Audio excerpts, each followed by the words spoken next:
नमस्कार दोस्तों, स्वागत है आपका अपने यूट्यूब चैनल ट्रेडिंग एंगल्स में। दोस्तों, मैं आज लेकर के आया हूँ आपके लिए सेक्टोरियल एनालिसिस का वीडियो। जो मैंने आपसे एक प्रॉमिस किया था कि मैं आपको सेक्टोरियल एनालिसिस की वीडियो दूँगा, जिसके अंदर मैं आपको कई सारे सेक्टर्स की बात करूँगा, जो आपको शॉर्ट टर्म के अंदर काफ़ी ज़्यादा पैसा बना करके दे सके। हालाँकि ये स्टॉक एफ-एंड-ओ में भी लिस्टेड है, तो थोड़ा सँभल करके इसमें ट्रेड कीजिएगा। इसलिए और स्टॉप लॉस को काफ़ी अच्छे तरीके से मेंटेन कीजिएगा, तो आपके सक्सेस के चांसेस काफ़ी ज़्यादा होंगे।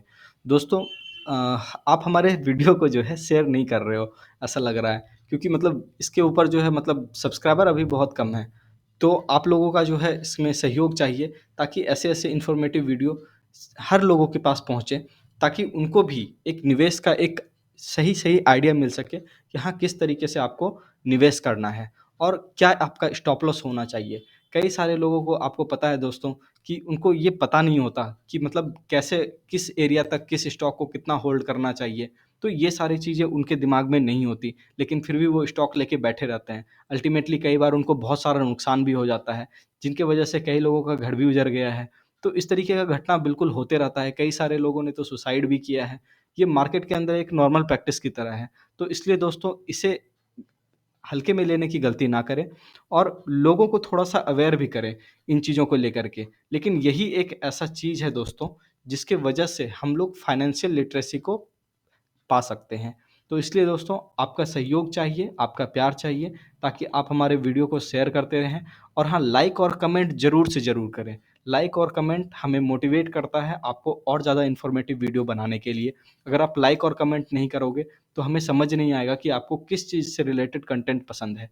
तो अगर आप किसी भी स्टॉक में फँस चुके हैं या कुछ भी उसके अंदर आपको दिक्कत आ रही है कि हाँ, इसे कब तक होल्ड करना है, क्या है? तो आप एक नॉर्मल क्वेरी के तौर पर भी वहाँ पे कमेंट सेक्शन में लिख सकते हैं। तो मैं वो कमेंट सेक्शन पढ़ने के बाद आपको उसका जवाब ज़रूर दूँगा।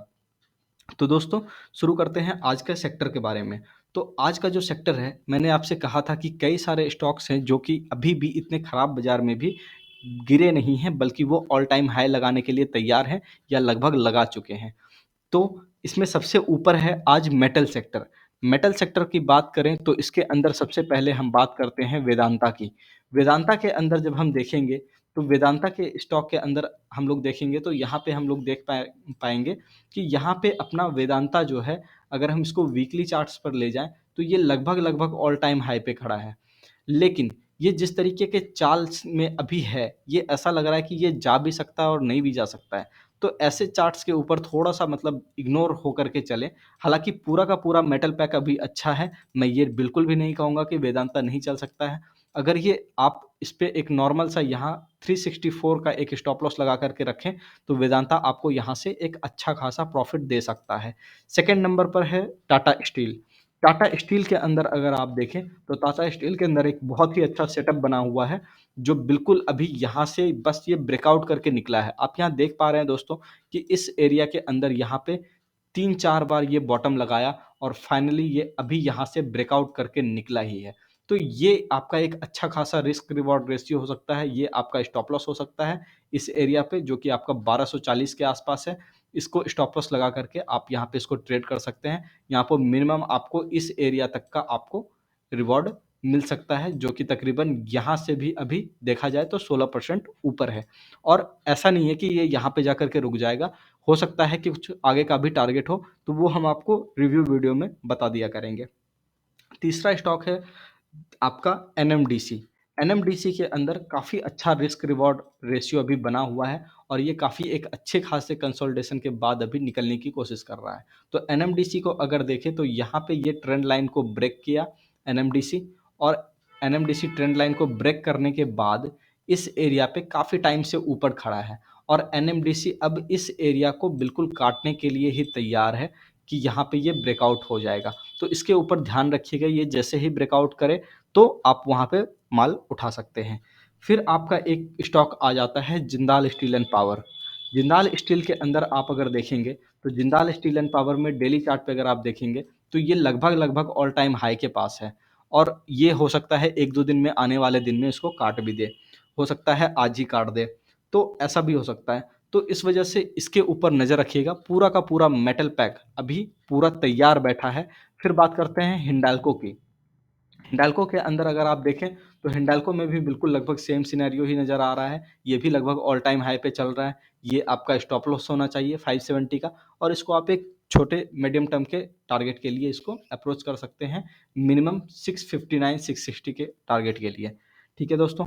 फिर अगला सेक्टर है टायर सेक्टर। टायर सेक्टर में अभी कई सारे लोगों को ऐसा लगेगा कि ये एमआरएफ का मैं नाम लेने वाला हूँ यहाँ पे। तो कई सारे लोग यहाँ पे सोचेंगे कि एमआरएफ तो इतना बड़ा स्टॉक है। तो ध्यान ये रखना है दोस्तों कि जो स्टॉक बड़ा होता है वही स्टॉक और ज़्यादा बड़ा होता है।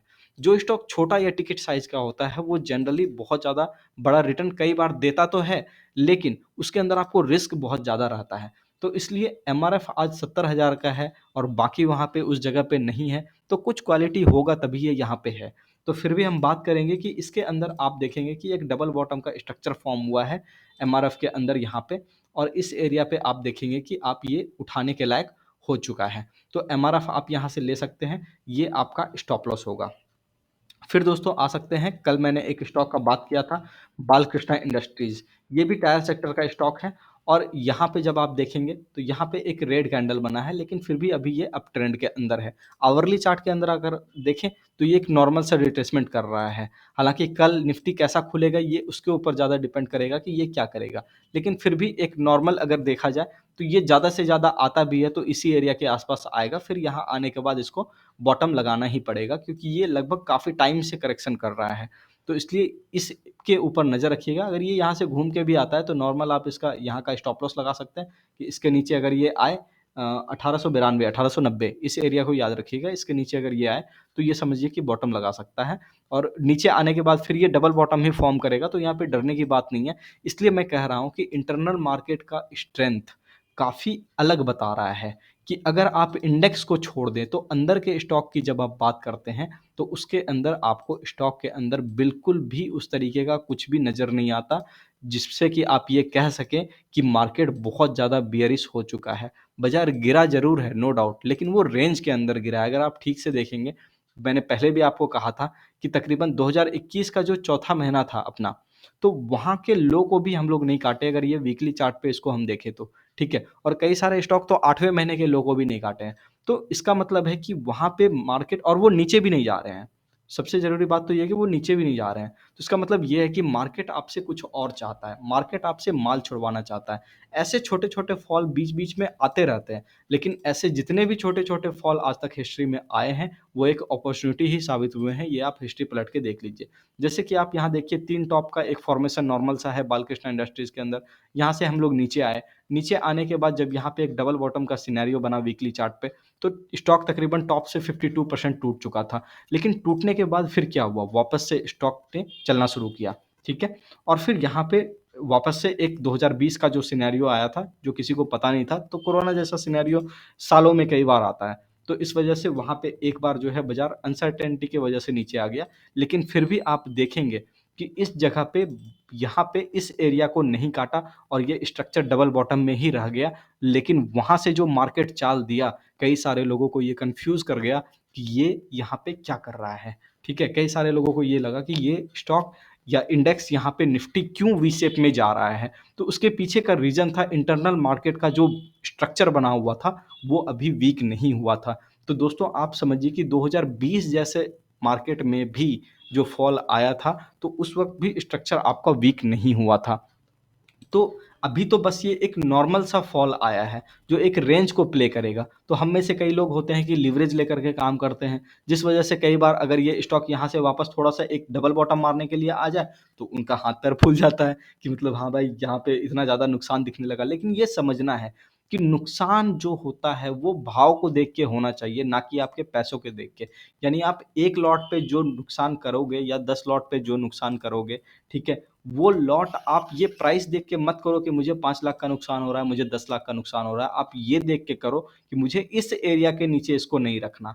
इस एरिया के हमको इसके नीचे नहीं रखना, 1690 के नीचे जाएगा तो हमको नहीं रखना। ठीक है, तो एक स्टॉप लॉस को डिसाइड कीजिए, बड़े साइज का, थोड़ा मीडियम साइज का, जो भी आपके कंफर्टेबल जोन के अंदर आता हो। ठीक है, जिस जगह पे आपका कंफर्ट लेवल अच्छा हो, आपको लगे कि हाँ ये एरिया हम चुन सकते हैं, इतना रिस्क हम झेल सकते हैं। तो दोस्तों फिर आगे बात करेंगे सीमेंट स्टॉक की। सीमेंट स्टॉक में सबसे पहले हम बात करेंगे एसीसी की। एसीसी के अंदर आप देखेंगे कि एसीसी के अंदर जब डेली चार्ट को हम लोग खोलते हैं तो यहाँ पे आपको दिख रहा है कि एसीसी के अगर वीकली चार्ट पे हम लोग जाते हैं तो तकरीबन ये देखिए 2021 के छठे महीने के लगभग ये नीचे जो है नहीं जा रहा है। तो इस लो के आसपास हम लोग का एक नॉर्मल सा स्टॉप लॉस होना चाहिए, और वो स्टॉप लॉस कटने के बाद हमें वहाँ पे जो है एक बार एग्जिट करना चाहिए या शॉर्ट बिल्डअप करना चाहिए। लेकिन फिर भी मैं कहूँगा कि मार्केट के इंटरनल स्ट्रेंथ को देख के अभी ये नहीं लगता है कि हमें इसके ऊपर शॉर्ट जाना चाहिए। अगला स्टॉक है रैमको सीमेंट। रैमको सीमेंट के अंदर हम लोग देखेंगे कि रैमको सीमेंट जब डेली चार्ट के अंदर आते हैं तो आप देखते हैं कि आवरली चार्ट पे एक अच्छा खासा यहाँ पे हॉल्ट कर रहा है बाजार।